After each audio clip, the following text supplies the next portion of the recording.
Hello everybody and welcome to my movie review for Bad Boys: Ride or Die. I'm a big fan of the series, so I'm so excited to give this movie review for you guys. So please sit back, relax, and enjoy as I give a description/summary, a review, and a rating. After their late police captain is framed and linked to a drug cartel, Mike Lowry and Marcus Burnett seek to prove his innocence. They enlist the help of Mike's son, Armando, since he's the only one that can identify the criminal framing their late captain. But when they are also framed for a crime they didn't commit, they go on the run with Armando as Miami's most wanted. And let's not forget that they also get a bounty put on them. Put a bounty on them, they'll have it coming from cops, cartel, and every gang in the city. The bounty is dead or alive. So pretty much everyone is after them. But will Mike and Marcus be able to prove that their captain is innocent as well as themselves, or will they die before they can prove it? So to start off, I want to talk about the story. Will Smith and Martin Lawrence are back once again as Mike Lowry and Marcus Burnett. And they still got it. If you've seen the old ones and you're fans of it, they still rock the roles.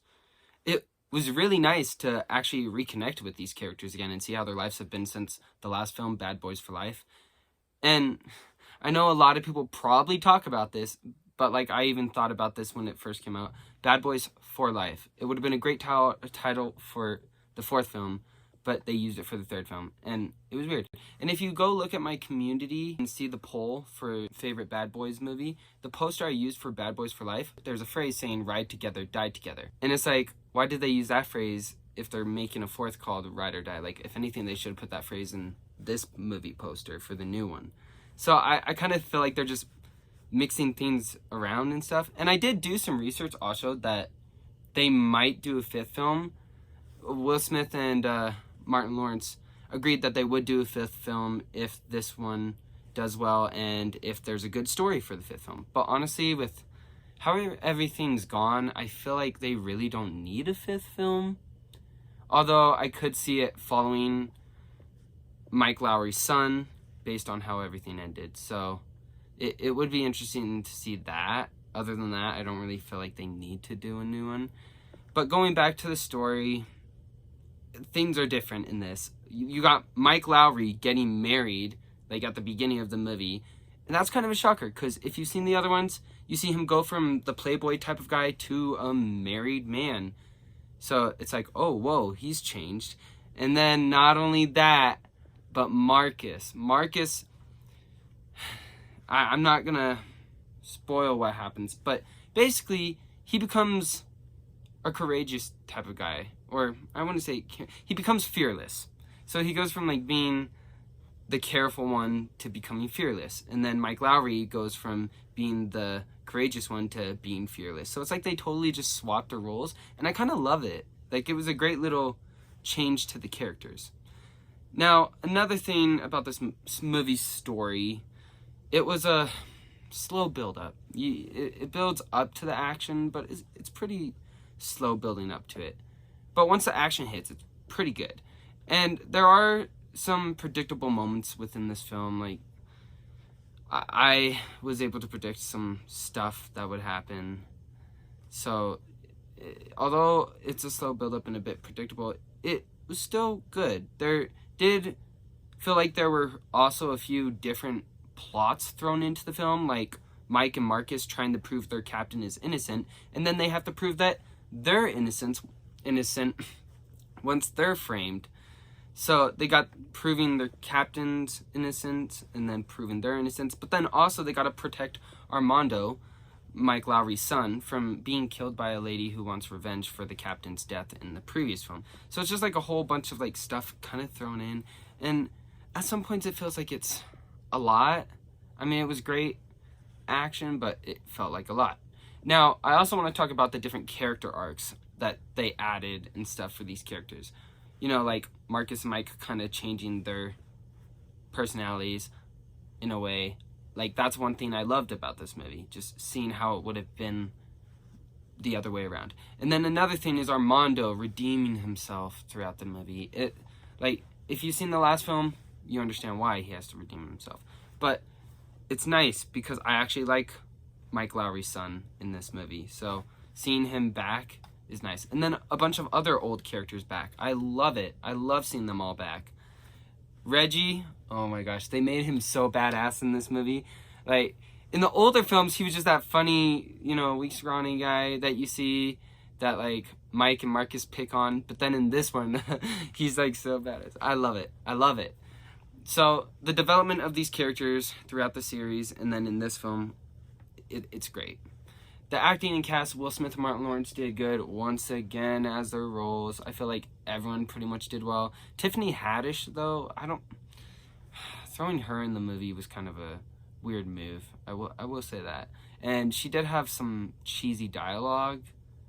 And I don't know. I could have just lived without seeing Tiffany Haddish telling Mike Lowry to go down on her. So I could have lived without that. But, other than that, everything was good with the acting, cast, and dialogue. Music, I didn't hear much of the soundtrack in this, and when it was kind of quieted down, so you didn't really hear it as much, which kind of sucked in a way, because I would have loved to have some hyped up music during the action scenes. Like, in superhero movies, like, sometimes they'll throw in, or like other action movies, they'll throw in some music, like, during fight scenes, and I'm the type of guy that loves that stuff, so, like, I was hoping for that, but, like, the music was either quieted down or not thrown in, so, I don't know, I was expecting that, and kind of disappointed, but that's just me. The explosions, the blood, and the gators, and the other effects or stunts were fantastic and well executed. Like, I actually love that they added gators into it. I don't know why, but I'm like, ooh, gators. So that was fun to see, and then the explosions as well. Different camera angles. I also noticed this in the film, like camera angles and shots. Like, I actually love it because you're seeing what they're aiming at and pointing at. It's like playing a first-person shooter game in a way, but it doesn't have game graphics. It's realistic graphics. Realistic. Anyway, it was cool. I liked it. And then when Marcus was looking at his watch, it was like the camera was inside the watch and looking up at him. I thought that was pretty cool too. So the different camera angles and perspectives were awesome. Action, fantastic. I love the action moments. Like I said, though, it was a slow build up to that, but other than that, I enjoyed it. The humor, it was a hit for the most part and did make me laugh a few times, but there were some that fell short that I feel like could have been thrown in better. But other than that, that's all I got for the review. So let's give this thing a rating, guys. So when I was looking at these ratings, I found it a bit interesting because the critic scores are all over the place and they actually stack. Metacritic gave it about 50%, Rotten Tomatoes gave it about 60%, IMDb gave it 70%, and I'm giving this movie 8 out of 10 stars. That's 80%. But looking at the critics' ratings, it's basically stacking, so you don't really know where they exactly put this movie. But when I got out of the movie theater, I thought to myself, wow, this was my least favorite out of them all. And so I actually went and looked at the ratings or reviews for every single movie. And the first one had lower than I expected. And then I thought back on it and I'm like, wow, now that I think back on the first one's actually my least favorite. And this one's my second or third favorite in the series. Now, don't get me wrong, I'm a big Bad Boys fan and I love every single Bad Boys movie. But I think the reason I placed this one low was because of its predictability and slow build-up. Plus some cheesy dialogue from Tiffany Haddish. But the movie was still great, and I would recommend it. Plus, I loved the character arcs and development for the film, making Reggie more of a badass, and still being funny, and bringing back some old characters from the previous films. I did like that. Anyway, that's all for the movie review. If you enjoyed the video, please like, comment, and subscribe down below. If you want to check out more movie reviews, go ahead and tap the playlist at the end of this video. But until next time, I will catch y'all with the next flick.